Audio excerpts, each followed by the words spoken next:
and would like to welcome you very much to today's Tech Tuesday.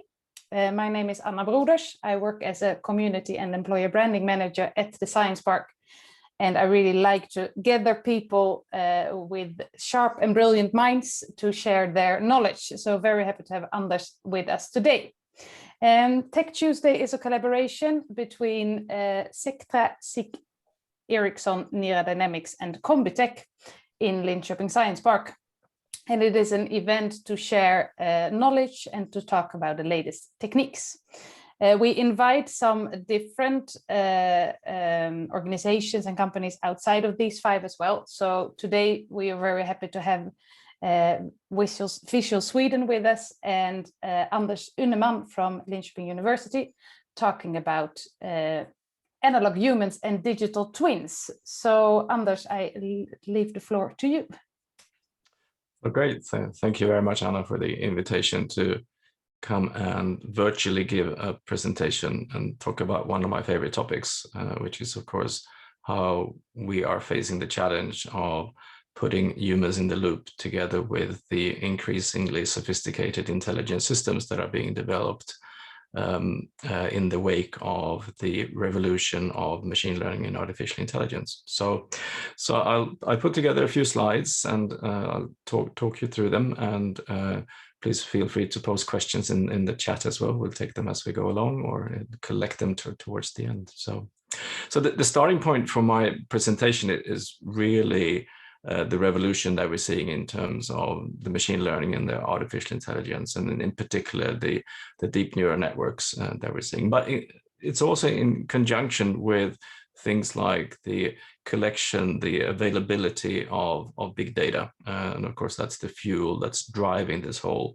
change and disruption in the way that we are doing work at the moment. But also on the hardware layer, access to advanced graphics processing units. And as you all know, we have just in the coming weeks now, it will be available the Berzelius supercomputer, the NVIDIA SuperPod machine invested by the Wallenberg Foundation and hosted by the National Supercomputer Center in Linköping. So this revolution is really changing. It's a game changer in many, many different ways for society at large, everything ranging from process industry, robotics, nearby us, the airplane industry. We have the medical and the healthcare sector. We have autonomous vehicles. We have things that are happening more at the abstract level in the cloud. But also we have the challenge of putting the human in the loop and the human interfaces, and this is what I'm going to focus on today in my presentation. And in doing that, introducing the notion of the digital twin as the container for much of the intelligence that we are putting into systems that are representing virtual or real identities and items. So in terms of a digital twin, what we're really looking at is a system or some sort of entity that has a history. It remembers its historical past.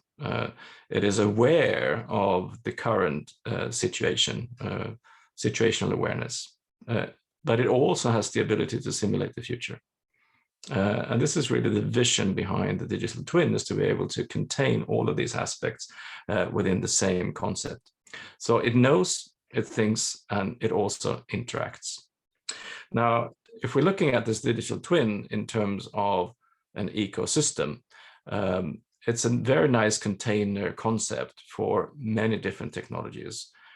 In itself, it doesn't carry that much meaning, but if you put all of the components, the various technologies that are contributing towards building the identity of the digital twin, you have things like the Internet of Things, you have autonomous agents, you have databases available, machine learning that I talked about before, you have simulation power with high performance computing, you have historical records, you have sensor informatics and information, and also, of course, other digital twins that you may want to interact with.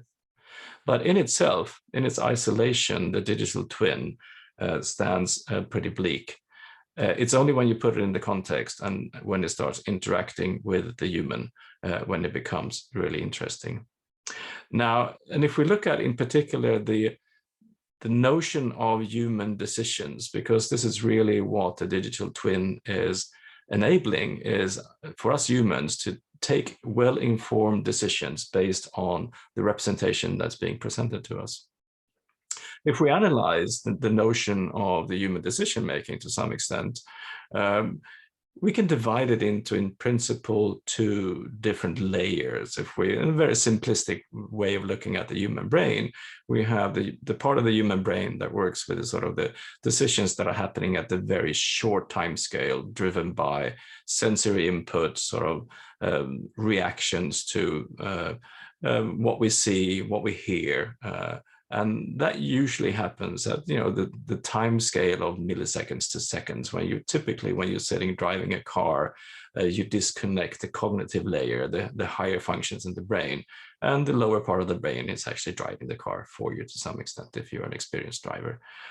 But if we look at the cognitive layer, where we actually start reasoning about things, where we have to contemplate and reckon about things that are happening around us, the time scale shifts. The time scale for the human decisions that engage the cognitive layer is pushed up towards minutes or even hours, when we have to really think about things. Now, what's happening in society, because in the wake of intelligent systems and intelligent services that are available, is that to a large extent, the notion of the sensory-driven decisions are going away. Because the success of machine learning and other artificial intelligence methods is really focused on the sensory layer, the sensory kind of decisions that we are taking. It's like recognizing items in images, taking very, very quick responses based on some sensory input that's coming in. That's where we show the huge success in terms of machine learning. So in some sense, the short-term timescale decisions are being pushed up towards the minute layer. So we're engaging more of the cognitive layer in the brain, the upper part of the brain. At the same time, you can also say that at the other end, the kind of human decisions that we're taking on the very long time scale, in terms of, for example, how you invest your portfolio of shares in the stock market, which was perhaps reinvested every 6 months or maybe every year in the past, that time scale is being pushed down as well. And those decisions are made available to us at the sort of minute-hour time scale as well. So in some sense, technology is pushing human decisions towards this intermediate level where we function the best in terms of reasoning and how we are working. This has a fundamental effect on how we are building technology and how we are interfacing to the world outside. And to some extent, it's really the reason why visual interfaces and how we're interacting with this intelligent system becomes a focus, how we can capitalize on the possibilities that are being created by these new domains of technologies. So I always put forward in my presentation that, of course, being a visualization person, visual interfaces really creates a high bandwidth between the human and the computer. It drives human insight and decision. Just the word insight in itself indicates that it's visual decisions that we are taking. It's a universal language, and it really gives us new ways to interact and engage with the data. Now, being a little bit more technical in terms of how we are interacting with the digital twin, what we really have is a decision pipeline. And this twin is then providing us with the information needed to take a decision. Typically, in applications, we are dealing with very large data sets in terms of streaming data that could be of petabits per second. Now, what we need to do is to reduce that data, and we reduce it down using sophisticated algorithms that could be based on machine learning or other methods that are available. A whole tool bag of interesting methods are available to reduce the data from petabits per second down to gigabits per second. Now, if I have a gigabit per second stream, that's really where the traditional visualization methods come into play. This is where we can deploy those methods and turn the gigabits per second down into megabits per second. And megabits per second is, of course, what we humans love, because that's actually a video stream of information that we can consume as it's coming in through our eyes into our brain. Now, this process in itself, the sort of data reduction process, does not only execute once, it's continuously being executed. And what we do as an operator, as a decision maker, is that we look at the visual representation. Our insight is then fed back into the loop, and we start interacting with the human interface to the digital twin. We may even want to go back and control how the data is being reduced, so the processes behind baking the data for human consumption. And of course, ultimately, what we really want to do is to start affecting the real world and the source of the data. A typical situation when you're driving a car, or if you're controlling other processes in industry, for instance. And that's the steering process, how we are, based on the insights we're gaining, controlling the real world on the outside, or indeed the simulation or the computation that would be running in the background. Now, what's happening now, and this is why perhaps this pipeline becomes so interesting, is that intelligent systems and services are affecting the way that we are building these pipelines. If we're looking at the last stage, which is perhaps the most obvious if we think about artificial intelligence and machine learning, that this is where AI would affect us and take over some of the basic fast decisions that have to be taken at that level and controlling things in a way. But it's not only there, it's also in other places in the pipeline where things are happening. We are building in, because the machines are working at a different time scale, can deal with larger data than we humans can deal with. We can also introduce AI methods earlier in the pipeline. So we're shortcutting feedback loops inside of the pipeline, and even to the point when dealing with the petabits per second, the machine learning algorithms are capable of feeding back to the sensory layer, to the physical sensors, or to simulations, insights and control happening at a much, much faster time scale with larger data than humans can do. Now, what this does to us is that it's really affecting the way that we are designing all of these interfaces that we traditionally have been used to push everything up to a higher level of abstraction.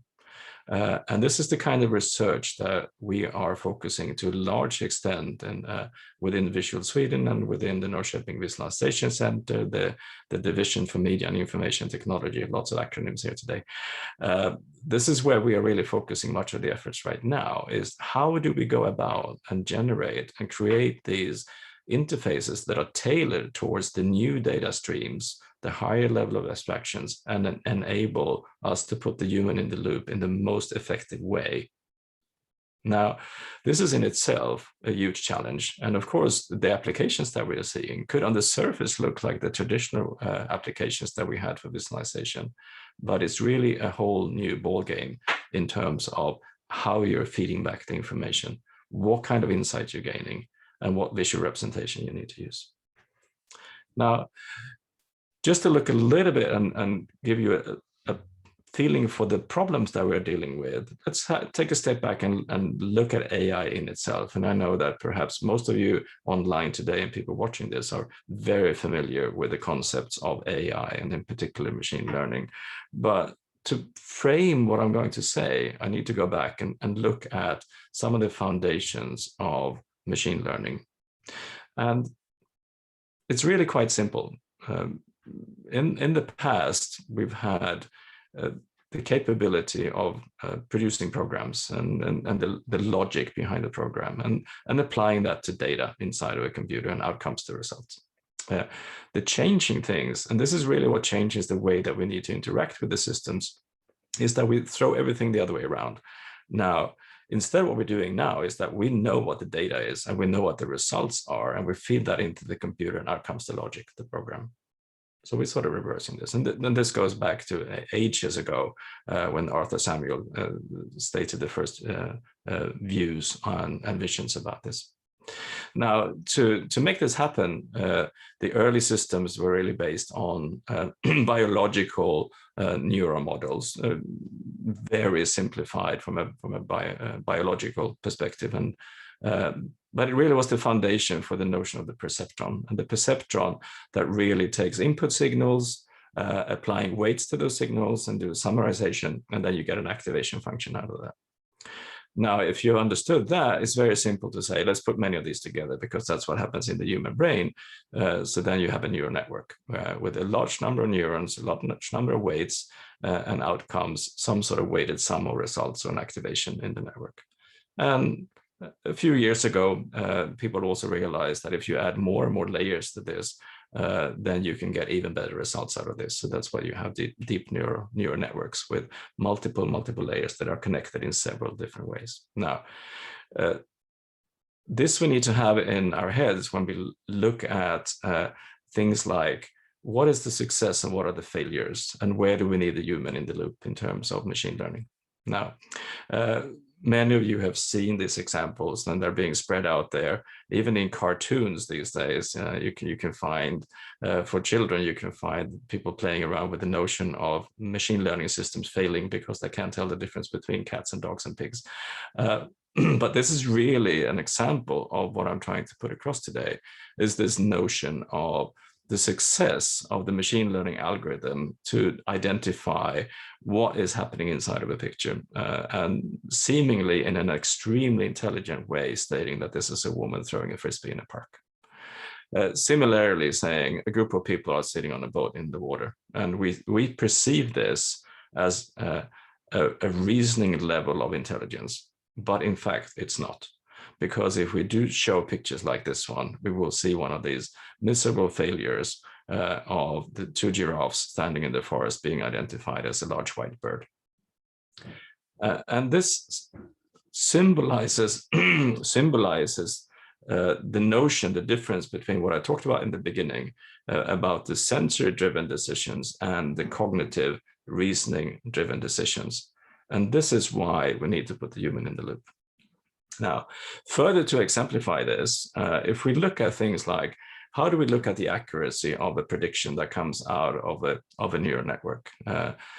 Just as a very, very simple case, let's look at a distribution of answers here. We have something, a quality called X, could be whether you have cancer or not, okay, in a tissue sample. And you have a little bit of an overlap. So this is the discriminator that we have, the system that we have defined. This is the characteristics of it could be a human or could be a machine learning system that is capable in most cases to say this is not cancer, or in most cases this is cancer. But you do have the overlap in the middle where it is uncertain. So the choice that you have is really, where do you put the operating point in terms of these characteristics if you know that I don't have a perfect system? And if you define an operating point and say, okay, this is where I want to play, you can draw the curve of saying, what is the sensitivity in detecting the positive cases? And what is the specificity in terms of how many false positives am I getting out of this? And this particular point that I've chosen here, which sort of safeguards me in terms of actually identifying the positive cases. I'm getting pretty high up on the sensitivity, but you also say that I will identify the blue ones here, which are also the false positives. So a couple of patients here in this particular scenario who do not have cancer will be diagnosed with cancer. This is called the ROC curve, and this comes from receiver operating curve. It's actually from the radar back in the 1940s when this curve is, but it's used quite frequently, and it really showcases the problems that we're seeing, and also again why we need the human in the loop. Now let's pick another operating point here, and then we see that our X ends up down here instead. In this particular case, I will make sure that I don't identify too many false positives at the cost of missing a lot of positives. So this is not a good case either. So the choice that you have to make as a human is, where do I balance the system? What is the optimal place to operate? The signature, this whole system, the signature for this, system, how it operates in terms of sensitivity and false positives is the ROC curve. And what determines whether a machine learning system or an intelligent system is good or bad is, what is the area under this curve? So the AUC, the area under the curve, and then you ask yourself, what is a good one? Okay, now if you just go along the diagonal, you're completely random. So then you know better than rolling a dice. If you have 0.5 to 0.7, then yeah, perhaps not so good. Ideally, of course, what you want is a 1.0, because then you will cover the whole area. You will be up in the left-hand top corner. But 0.7 might be a good one. Now, let me give an example, and and this is an example that Klaus Lundström at Sectra provided me with a few years ago, and it comes from a publication in 2017. And I think it really indicates this problem in a very, very nice way. Now, if you look at image diagnostics, and here's the particular case with breast tumors and cancer, and what you can see here is that we have put in the dots are pathologists that are doing a manual work, and the solid lines are the various machine learned systems that are doing the diagnostic work. And you can see, if I zoom in on this curve, you can see that they are actually better than the humans. So this is promising in terms of this particular task. But one of the things that I really want to point out in this image, the one that makes me really convinced that we still need to put the human in the loop, is the fact that what we have here is a pathologist, the green one, that's not giving any time constraint. When you're actually letting the full capacity of the human brain work uninterrupted for a longer period of time, it performs just as well as the best machine learning algorithms. Now, so with that in mind, what we can always say that a machine learning system, an intelligence system together with the human, is probably better than the machine learning system on its own. I can really recommend a book that came out about a year ago, and it's really dealing with the aspects of reasoning, the aspects of how we can make use of the amazing capabilities and the successes of machine learning together with the human mind. And this capability of what's called the reckoning that machines are still not capable of doing, but we humans are doing that in the context, and we're doing it in a deliberative way, and is grounded in ethical commitment and responsible action, which of course is one of those things that is being debated so much when it comes to intelligent systems today. A few examples of this is the work that we are doing together with Sectra again. Several industrial PhD students are working on decision support for digital pathology, based exactly on the ideas that I put forward in terms of providing the best possible solution that comes out of the intelligent system and put the human in front of that to make faster and better decisions on the human side.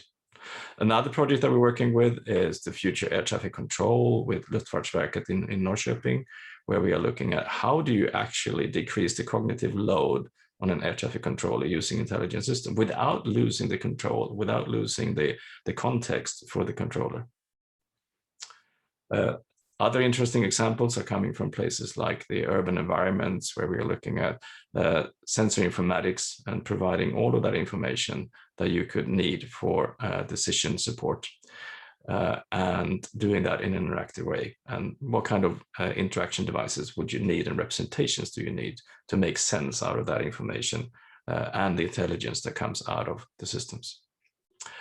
Other environments that we are playing around with is, of course, large-scale display systems, where you have multiple views of an environment and a system, and you can interact collaboratively. And of course, this adds the dimension of putting several humans together in one environment and letting them interact with the system at the same time as well. Now, I wanted to put in a few small extra things at the end here. And one of my favorite projects right now that's going on in our group, and this is some results that they have put out in terms of getting towards the understanding of what's actually happening inside of the neural network. And just to give you a flavor for what we're doing is, like, let's take one of these cases where you have image classification, and retrain them with the typical data sets that are available out there to anyone to play around with. They're kind of smallish compared to what people are using, but for these toy examples, it's good. So 5,000 to 75,000 images containing different kinds of representations. Now, the thing that happens in a sort of a small scale neural network is that you get a very large number of weight functions inside of it. In this particular case that we trained, we had 92,000 weights. That means that you have 92,000 dimensions that you need to visualize if you want to look at that network at the same time. Of course, that's not possible. So you have to deploy some tricks. And one of the tricks is to look at the PCA components of this high dimensional space. And then you can do U mapping of that. And then we did almost 1,000 trainings and a large number of samples in those trainings to generate an image, a two-dimensional map of the neural network of all those 90,000 dimensions. Does that make sense? We are trying to figure out what it actually means and what we can we learn from this. But you can visualize this even during the training phases and see how they seem to live on some sort of higher topological domain that we quite do not understand yet. But you can easily identify which training data set you are using for a particular network by looking at these traces in these spaces. So it's the beginning of the understanding of the machine learning process from our perspective, and our take on it is to actually look at these tremendously difficult high dimensional spaces. Now, I wanted to finish off with a little bit of a vision for the future and how we put the human in the loop, and going back again to this sort of semantic layer of cognitive reasoning that we are talking about. And it's based on a technology development. And this is just to frame the vision for you, that we have been working together with the Institute for Creative Technologies in Los Angeles to develop displays that are showing you stereo images or holographic images without wearing glasses. So it really becomes a screen where you actually, to make it happen, you put 216 projections behind the screen and a plastic film, and then you shine light through that film. And that means that the light directions are consistent. So it is actually like looking through a window, a glass window. You can move your head and you can see three-dimensional objects behind this window. If you do that, one of the first examples that were used for demonstration of this technology was to actually put a human on that display. So here's a holographic human, and you can walk up to this human, you can look to the sides, and it's just like this woman is standing behind a window. And it actually works, and you can see the 216 projections behind there as well. Assuming that we will have these sort of virtual representations in the future, where do we want to go in terms of interacting? And look at this particular case here. Now, this is a video shot of a person interacting. So a real human being is now talking to a virtual representation. And there's a query answer system that's driving this. This is just a video capture of an older person, actually a survivor from the Holocaust that was interviewed for many, many hours, and is picking the best answers to the questions that you're posing. But you can actually have a dialogue with the system. Now, my vision for the future is that we might have intelligent systems that are providing us with this sort of human level interaction and sort of manifest themselves in terms of these cognitive companions that you talk to. So my concluding slide is that I think that for a long, long time to come, humans will continue to play a governing role also in the era of intelligence and autonomy-rich environments. This is perhaps one of the big challenges for research in the future, to make full use of the capabilities that are being developed, is how do we interact with humans in the future? We still need to work on reducing data flows to make them fit the human perception. And these systems that we have also inside in this course in itself, the reduction of the human cognitive load is key. And the systems in themselves will enable this to allow for human time scale decision-making in virtually all applications across society. But we do need to develop increasingly sophisticated and engaging advanced interfaces to really make use of the possibilities that are being put out there. So with this, I have the privilege of working together with a very large number of very intelligent people who are very creative, and they're coming from our partners that we are working with. And here are just a few of the acronyms of some of the entities that have contributed to this. But a big thank you to everyone in there and all the collaborating organizations and companies. Thank you. Great, thank you very much, Anders. Exciting times ahead, and I think we're living in really exciting times right now when these kind of technologies are possible. I haven't received any questions in the chat, but we're not that many people in the meeting. So if somebody has a question, please unmute yourself and take the chance to ask the questions to Anders right now.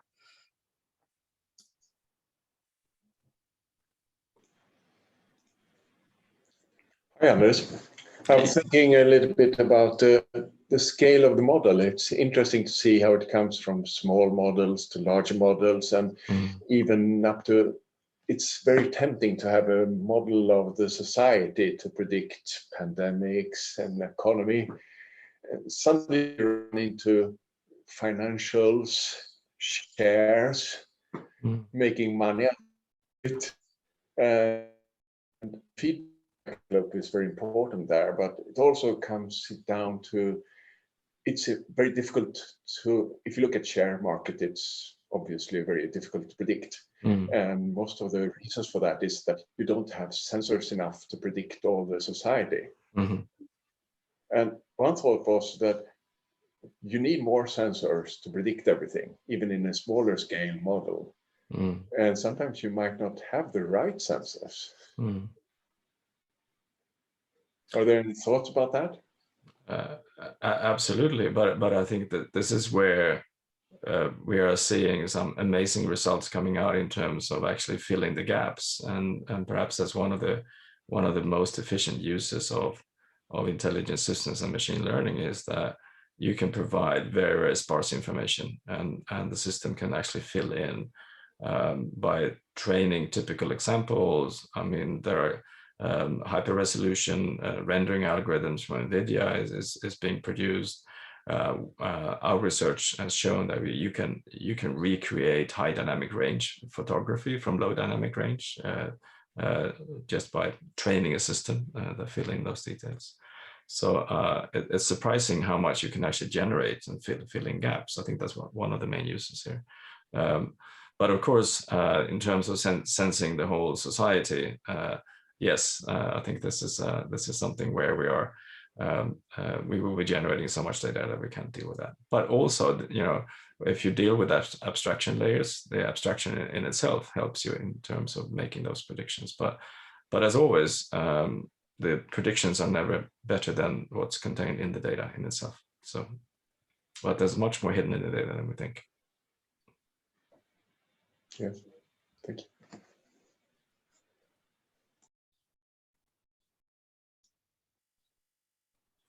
Thank you, Lars. Do we have any other questions?